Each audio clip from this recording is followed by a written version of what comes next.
दोस्तों नमस्कार, कैसे हैं आप सभी लोग। एक बार फिर से आप सभी का स्वागत है आपके अपने चैनल पीटीएफ न्यूज़ पर। दोस्तों, राजस्थान में जब से सुखदेव सिंह गोगामेड़ी साहब की हत्या हुई है तब से राजस्थान में सुरक्षा को लेकर बवाल मचा हुआ है। राजस्थान के अंदर जो राजपूत समाज के लोग हैं अब गैंगस्टर लॉरेंस बिश्नोई को खुली चुनौतियां दे रहे हैं, चाहे वो जिस भी मंच पे क्यों ना हो, जिस भी मंच पे क्यों ना हो। हर मंच से यही देखने को मिल रहा है, लॉरेंस बिश्नोई को लगातार चुनौतियां राजपूत समाज के लोग देते आ रहे हैं और वो यही कह रहे हैं कि जिस तरह से सुखदेव सिंह गोगामेड़ी की हत्या हुई है, सुखदेव सिंह गोगामेड़ी की हत्या का बदला लॉरेंस बिश्नोई से लिया जाएगा। खैर, बदले की बात तो कहीं से सही नहीं कही जाती, क्योंकि कानून है, प्रशासन है, लेकिन राजस्थान में सुखदेव सिंह गोगामेड़ी की हत्या का बदला हो ना हो, और ये कितना सही है कितना गलत है, हम हमेशा गलत कहते हैं बदले की बात को। लेकिन राजस्थान की सरकार यानी कि राजस्थान के मुख्यमंत्री भजन लाल शर्मा अब एक्टिव मोड में आ चुके हैं और वो गैंगस्टर हो या फिर जितने भी आपराधिक तत्व के लोग हों, उनकी कमर तोड़ने में लग चुके हैं। और बहुत जल्दी वो दिन दूर नहीं है कि राजस्थान में न सिर्फ सुखदेव सिंह गोगामेड़ी के हत्यारों को सजा मिलेगी, बल्कि जितने भी इस मामले में ऐसे केसों में वांटेड हैं, सरकार के नज़रों में वो कहीं ना कहीं अभियुक्त हैं, उनकी कमर तोड़ी जा सकती है। और इसके लिए राजस्थान के मुख्यमंत्री भजन लाल शर्मा जी ने एक पुख्ता प्लान बनाया है। इस पुख्ता प्लान में चाहे वो लॉरेंस हो, रोहित गोदारा हो या जितने भी ABCD गैंगस्टर हों, सबकी हेकड़ी निकाली जाएगी। और सिर्फ गैंगस्टरों की नहीं, बल्कि जितने भी इस तरह के आपराधिक तत्व के लोग हैं, उन सब की सामत आने वाली है।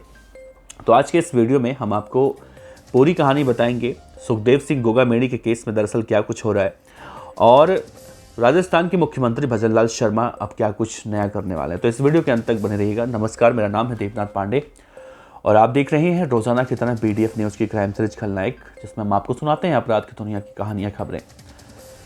दोस्तों, इससे पहले हमने जो वीडियो डाली थी उसमें बहुत सारे हमारे दोस्त ऐसे हैं जिन्होंने ये लिखा कि भाई तुम खुद कैमरामैन हो, खुद रिपोर्टर हो, खुद वीडियो एडिटिंग करते हो, मतलब तुमसे बड़ा गरीब आदमी मैंने नहीं देखा। तो भाई ये आपकी श्रद्धा है, आप ऐसा कहते हैं, आपके हर कमेंट का हम सम्मान करते हैं, आपकी अपनी विचारधारा है वो आप करिए, कोई दिक्कत नहीं है। वैसे आपकी जानकारी के बजाय अगर मैं मेहनत कर रहा हूँ, खबर दिखा रहा हूँ, मैं फ़र्क नहीं पड़ता कि मैं कैमरामैन हूँ, रिपोर्टर हूँ या खुद अपना वीडियो एडिट करता हूँ, तो मुझे तो बहुत अच्छा लगता है, गर्व की बात है मेरे लिए। खैर चलिए खबर की शुरुआत करते हैं। दोस्तों देखिए, सुखदेव सिंह गोगामेड़ी इस दुनिया में नहीं है, ये सच्चाई है। उनकी हत्या हो चुकी है 5 दिसंबर 2023 को। आज तारीख है 24 दिसंबर 2023, यानी सुखदेव सिंह गोगामेड़ी साहब देखा जाए तो 19-20 दिन का वक्त गुजर चुका है। उनका क्रियाकर्म अंतिम संस्कार हो चुका है। उनकी तीनों पत्नियां आपस में लड़ रही हैं और राजपूत समाज के लोग सड़कों पर उतरकर प्रदर्शन कर रहे हैं। ये कोई नई बात नहीं है। अपडेट इसमें दरअसल ये है, राजपूत समाज के लोग, चाहे वो करणी सेना के हों, श्री राष्ट्रीय राजपूत करणी सेना के हों, क्षत्रिय करणी सेना के लोग हों, मतलब जहाँ जहाँ, पंजाब में हो, झारखंड में हो, मध्य प्रदेश में हो, बिहार में हो, यूपी में हो या फिर राजस्थान में हो, हर जगह सुखदेव सिंह गोगामेड़ी साहब के लिए इंसाफ की मांग कर रहे हैं और कह रहे हैं कि लॉरेंस बिश्नोई, हिम्मत हो तो अब सामने आकर दिखाओ। तो सबसे बड़ा सवाल ये है कि ऐसी बातें होती ही क्यों हैं। सुखदेव सिंह गोगामेड़ी साहब ने, मुझे याद है, उन्होंने एक बार दाऊद को धमकी दी थी और उन्होंने सिर्फ यही कहा था कि दाऊद की अगर इतनी हिम्मत है तो मेरे सामने आकर दिखाए, मुझे मरवा कर दिखाए। बाद में देखने को मिला सुखदेव सिंह गोगामेड़ी को दाऊद ने तो नहीं मरवाया जांच का विषय है। लेकिन अब जो कहानी आप सुन रहे हैं, देख रहे हैं, वो कहानी कहीं से सही नहीं कहा जा सकती, क्योंकि सुखदेव सिंह गोगामेड़ी साहब कहीं ना कहीं राजनीति चमकाने के लिए सब करते थे, इसमें कोई दो राय नहीं है। जब आनंद पाल का एनकाउंटर हुआ था तो आनंद पाल के एनकाउंटर में सुखदेव सिंह गोगामेड़ी साहब ने एक बड़ा आंदोलन बुलाया था और उसी समय वो सुर्खियों में आए थे, चर्चा में आए थे। लेकिन आनंद पाल के एनकाउंटर के बाद हमने देखा कि किस तरह से सुखदेव सिंह गोगामेड़ी ने अपने हाथ पीछे खींच लिए थे और यही सबसे बड़ी वजह भी रही कि सुखदेव सिंह गोगामेड़ी को लेकर रोहित गोदारा का गुस्सा देखने को मिला था। और आनंद पाल की बेटी जो है चीनू, जो दुबई में रहती है, पढ़ने गई थी, अब कहा जाता है कि वो गैंग ऑपरेट करती है, नाराज़गी भी इसी बात को लेकर है, यही बात निकल कर सामने आती है। तो कहने का मतलब ये है कि सुखदेव सिंह गोगामेड़ी गैंगस्टरों को लगातार चुनौतियां दिया करते थे, उनका अंजाम बहुत बुरा हुआ और उससे न सिर्फ एक परिवार बल्कि कई परिवार तबाह हो चुके हैं। और ठीक वैसे ही सूरजपाल सिंह अम्मू कर रहे हैं, उन्हें लॉरेंस बिश्नोई को चुनौती देते हुए देखा गया है। चूहा लॉरेंस बिश्नोई को कह रहे हैं, बहुत सारे लोग अपने अपने तरह से लॉरेंस बिश्नोई को चुनौतियां दे रहे हैं। अब चुनौतियों का असर क्या होता है वो हमने देखा है। सुखदेव सिंह गोगामेड़ी साहब इस दुनिया से चले गए तो चुनौतियों के बजाय वो पुलिस प्रशासन की मदद लें तो ज़्यादा अच्छा होगा। प्रदर्शन करें, अपनी मांग करें, लेकिन इस तरह से ऐसे लोगों को चुनौती देना कहीं से सही नहीं कहा जा सकता। वैसे अगर मैं गलत कह रहा हूँ आपसे, तो आप भी मुझे कमेंट में कह सकते हैं कि भाई तुम गलत हो, बता देना। ये मेरा विचार है, अपना विचार है, वो मैं आपके समक्ष रख रहा था।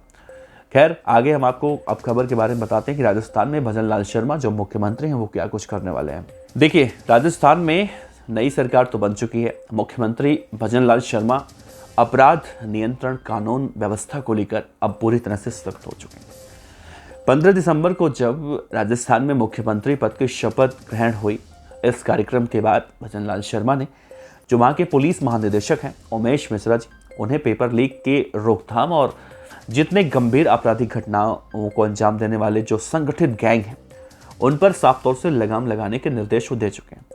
मुख्यमंत्री के आदेश के अगले ही दिन डीजीपी उमेश मिश्रा ने जो पेपर लीक मामला चल रहा है उसकी जांच और रोकथाम के लिए एक सीनियर आईपीएस हैं जिनका नाम है वीके सिंह, उनके निर्देशन में एक एसआईटी का गठन किया सबसे पहले।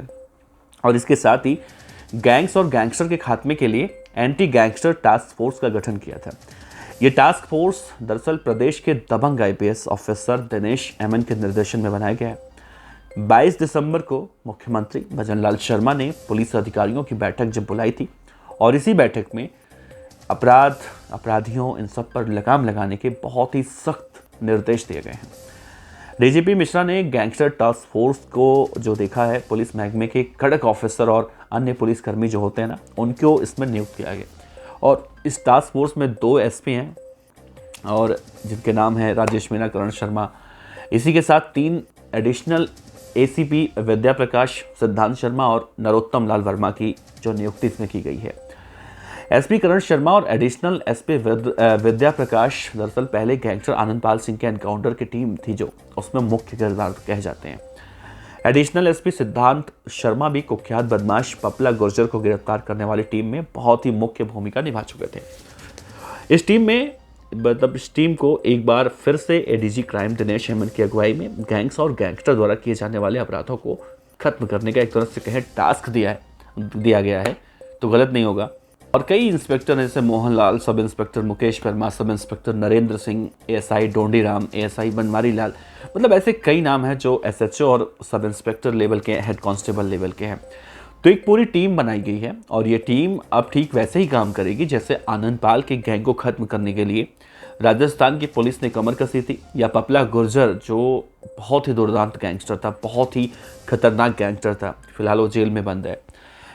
पपला गुर्जर और गैंगस्टर आनंदपाल, इन दोनों को खत्म करने वाली टीम, इन दोनों के अपराधों को खत्म करने वाली टीम एक बार फिर से इकट्ठी हुई है और एंटी गैंगस्टर टास्क फोर्स के माध्यम से अब ये पुलिस वाले, ये जो पुलिस अधिकारी हैं हमारे, ये अब इन बदमाशों के हेकड़े निकालने के लिए तैयार हो चुके हैं। तो ध्यान देने वाली बात यह है कि राजस्थान में नई सरकार बनते ही क्या अपराध पर लगाम लग पाएगा?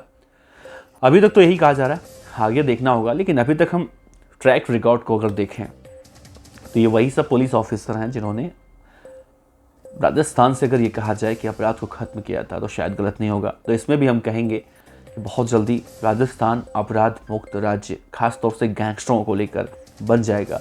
और जो पेपर लीक वाले मामले जैसे होते हैं, मतलब उस तरह के अपराध जो होते हैं, उन अपराधियों की तो आप बिसात ही कुछ नहीं है, समझ लीजिए। तो राजस्थान में बीजेपी की सरकार बन गई है और बीजेपी की सरकार में देखिए एक बात बीजेपी वाले भी कहते हैं कि भाई राम राज्य, तो राम राज्य होता है कि नहीं होता है ये नहीं पता, लेकिन इतना तो ज़रूर है कि अभी तक जो हमने देखा वसुंधरा राजे की सरकार में आनंदपाल का एनकाउंटर हुआ था, ठीक वैसे ही अब कुछ बड़ा होने वाला है। तो आपको क्या लगता है कि अब वाकई में बीजेपी की सरकार इस बार राजस्थान में न सिर्फ अपराध को खत्म करेगी बल्कि इसी आधार पर राजस्थान की जनता आने वाले 5 साल बाद, अभी तो खैर शुरुआत हुआ है, 5 साल बाद जब एक बार फिर से 2028 में चुनाव होगा, तो क्या बीजेपी को इसी आधार पर जीत मिलेगी? अपने विचार जरूर दीजिएगा। और सुखदेव सिंह गोगामेड़ी के केस में जो लोग प्रदर्शन कर रहे हैं, चुनौतियां दे रहे हैं, वो कहाँ तक सही हैं, ये बताइएगा। आपका बहुत बहुत शुक्रिया। नमस्कार, जय हिंद।